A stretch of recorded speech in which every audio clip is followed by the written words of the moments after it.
Right మొత్తంగా ప్రచారానికి అయితే సమయం ముగిసిపోయిన సిచ్యువేషన్ చూస్తూ ఉన్నాం. ఇక్కడ జిల్లాల్లో ఎటువంటి సిచ్యువేషన్ ఉందో తెలుసుకునే ప్రయత్నం చేద్దాం. ఉమ్మడి కరీంనగర్ జిల్లా నుంచి తాజా అప్డేట్స్ అందించేది మా ప్రతినిధి సతీష్ సిద్ధంగా ఉన్నారు. అలాగే ఉమ్మడి ఖమ్మం జిల్లా నుంచి మరింత అప్డేట్స్ అందించేది మా ప్రతినిధి సైదులు. అలాగే ఉమ్మడి నల్గొండ జిల్లా నుంచి తాజా అప్డేట్స్ అందించేది మా ప్రతినిధి చంద్రశేఖర్ సిద్ధంగా ఉన్నారు. రైట్ సతీష్, ఎటువంటి సిచ్యువేషన్ జిల్లా వ్యాప్తంగా కనిపిస్తూ ఉంది?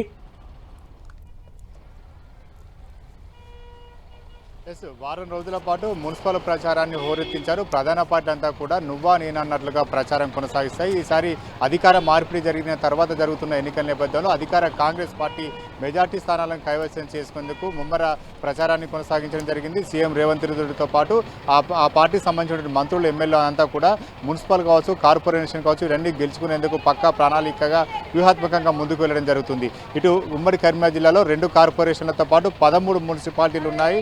ఈ 13 మున్సిపాలిటీలు అదేవిధంగా 2 కార్పొరేషన్లో మొత్తంగా 2283 మంది అభ్యర్థులు బరిలో ఉన్నారు. వీరిలో ఎక్కువ ప్రధాన రాజకీయ పార్టీలతో పాటు ఇటు స్వతంత్ర అభ్యర్థులు దాదాపు 770 మంది స్వతంత్ర అభ్యర్థులు తమ అదృష్టాన్ని పరీక్షించుకోబోతున్నారంటే ఒకసారి అర్థం చేసుకోవచ్చు. సగటున ఒక్కో వార్డుకు 5 మంది చొప్పున పోటీ పడుతున్నారు. బలమైన అభ్యర్థులంతా కూడా బరిలోకి దించి రాజకీయ పార్టీలు ఈసారి తమ భవిష్యత్తును ఏ విధంగా ఉంటున్నాయో చూసుకునే ప్రయత్నం మాత్రం చేస్తున్నారని చెప్పుకోవచ్చు. ఇటు కరీంనగర్ కార్పొరేషన్ పైన ప్రధానంగా బీజేపీ ఈసారి ఎక్కువ ఫోకస్ చేయడం జరిగింది. కేంద్ర మంత్రి బండి సంజయ్ ఎట్టి పరిస్థితుల్లో కరీంనగర్ కార్పొరేషన్ పైన కాషాయం జెండా ఎగరవేయాలని చెప్పి ముమ్మర ప్రచారాన్ని సాగించడం జరిగింది. ఇటు మాజీ మంత్రి కరీంనగర్ ఎమ్మెల్యే బీఆర్ఎస్ సంబంధించినటువంటి గంగుల కమలాకర్ ఈసారి ఎలాగైనా మరోసారి కరీంనగర్ పైన గులాబీ జెండా ఎగరవేయాలి, మూడోసారి ఈ స్థానాన్ని కైవసం చేసుకోవాలని చెప్పి ప్రయత్నాలు చేస్తున్నారు. మంత్రులు శ్రీధరబాబు, పొన్నం ప్రభాకర్, అదేవిధంగా అడ్లు లక్ష్మణ్ కుమార్తో పాటు ముఖ్యమైన నాయకులంతా కూడా కరీంనగర్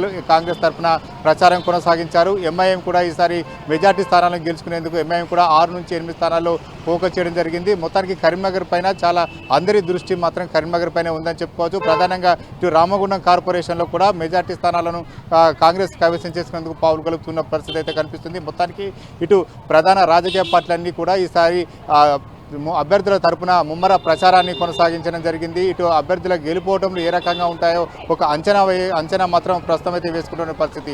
ఇటు బలమైన అభ్యర్థులు బరిలోదించినటువంటి రాజకీయ పార్టీలు అదే స్థాయిలో ప్రజల్లోకి వెళ్లేందుకు తమ ప్రభుత్వాలు ఉన్న ఏ రకంగా ముందుకెళ్తున్నాయి, అధికారంలోకి వస్తే ఏ రకంగా అభివృద్ధి చేస్తామనే నిదానాన్ని కూడా ప్రజల్లోకి తీసుకెళ్లడం జరిగింది. ప్రధానంగా అధికార పార్టీ మాత్రం ఈసారి తమ ప్రెస్టేజ్ ఇష్యూగా తీసుకున్నారు. అధికారం ఉన్నారు కాబట్టి ఖచ్చితంగా మెజార్టీ స్థానాలను కైవసం చేసుకోవాలని చెప్పి కాంగ్రెస్ భావిస్తుంది. అదే రకంగా ప్రజల్లోకి తాము ప్రవేశపెట్టినటువంటి సంక్షేమ అభివృద్ధి పథకాలన్నీ కూడా ప్రజల్లోకి తీసుకెళ్తుంది. ఇటు ప్రధానంగా కాంగ్రెస్ ఇటు బీజేపీని టార్గెట్ చేస్తుంది. కేంద్రం ఎటువంటి నిధులు ఇవ్వలేదు, అందుకే మున్సిపల్ అభివృద్ధి లేదని చెప్పి ఇటు కాంగ్రెస్ చెప్తుంది. బీజేపీ బీఆర్ఎస్ అదే స్థాయిలో కూడా అధికార పార్టీ పైన ప్రతి విమర్శలు చేస్తున్న పరిస్థితి కనిపిస్తుంది. మొత్తానికైతే ఉమ్మడి కరీంనగర్ జిల్లాలో ప్రధాన పార్టీల అభ్యర్థులంతా కూడా తమ అదృష్టాన్ని పరిష్కరించుకోబోతున్నారు. ఎల్లుండి జరిగేటువంటి పోలింగ్ పైనే అందరి దృష్టి కేంద్రీకృతమైంది. ప్రధాన పార్టీల అభ్యర్థులతో పాటు ఇటు స్వతంత్ర అభ్యర్థులు ఈ ఎన్నికల్లో ఎక్కువగా ప్రభావం చూపే అవకాశం ఉంది. వారి విజయాలే కొంత ఎక్కువగా కనిపిస్తున్న నేపథ్యంలో ప్రధాన స్వతంత్ర అభ్యర్థులు కీలకమయ్యే అవకాశాలు కనిపిస్తున్నాయి. Balaram. Right, thank you Satish.